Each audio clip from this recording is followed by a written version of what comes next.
Indian premier ലീഗിന് ഇന്ന് മുതൽ തുടക്കമാകുമ്പോൾ മലയാളി ക്രിക്കറ്റ് ആരാധകരുടെ കണ്ണുകൾ ചെന്നൈ സൂപ്പർ കിങ്സിൻ്റെ മത്സരങ്ങളിലേക്കാണ്. മലയാളികളുടെ അഭിമാന താരമായ സഞ്ജു സാംസൺ ഇത്തവണ CSKയ്ക്ക് വേണ്ടിയാണ് കളിക്കുന്നത്. ദീർഘകാലത്തിന് ശേഷം രാജസ്ഥാൻ റോയൽസ് ടീമിൻ്റെ ക്യാപ്റ്റൻ സ്ഥാനം വേണ്ടെന്ന് വെച്ച് സഞ്ജു രാജസ്ഥാൻ വിട്ട് CSKയിൽ എത്തിയിരിക്കുകയാണ്. ആറാൻ്റെ നായകനായിരുന്ന സഞ്ജു CSK ക്യാപ്റ്റൻ സ്ഥാനം ആഗ്രഹിച്ചാണോ വന്നിരിക്കുന്നതെന്ന് ഒരുപക്ഷെ ആരാധകർക്കിടയിലും സംശയം ബാക്കിയുണ്ട്. എന്നാൽ ഇതിനെക്കുറിച്ച് ഇപ്പോൾ CSKയുടെ ക്യാപ്റ്റനായ ഋതുരാജ് ഗെയ്ക്വാദ് തുറന്നു പറഞ്ഞിരിക്കുകയാണ്.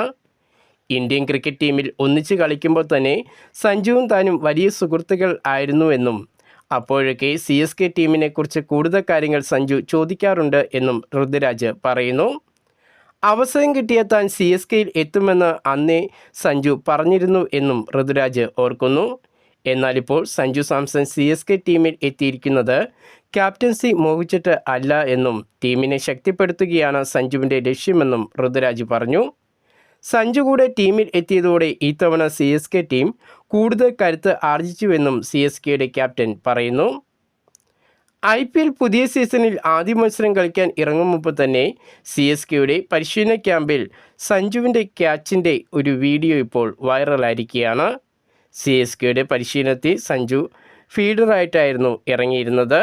ശിവൻ ദുബെ അടിച്ചു പറത്തിയ പന്തായിരുന്നു സഞ്ജു കൈകളിൽ ഭദ്രമാക്കിയത്.